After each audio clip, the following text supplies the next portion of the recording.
نحن فين دلوقتي؟ سويسرا؟ لا، بلبنان. يا اهلا وسهلا فيكم بلبنان. لما قلتكن انه لبنان جنة كون عم خبركن عن هيك طبيعة. شوفوا شو في وراي. اليوم 2 كانون الثاني 2024.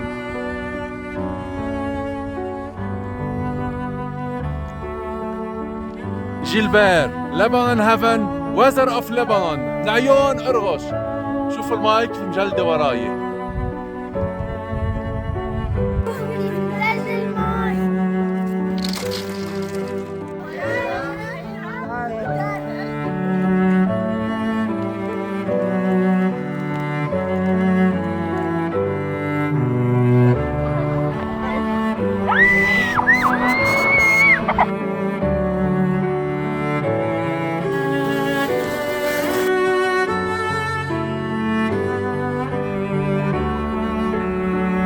من تحت الثلج على ارتفاع 2200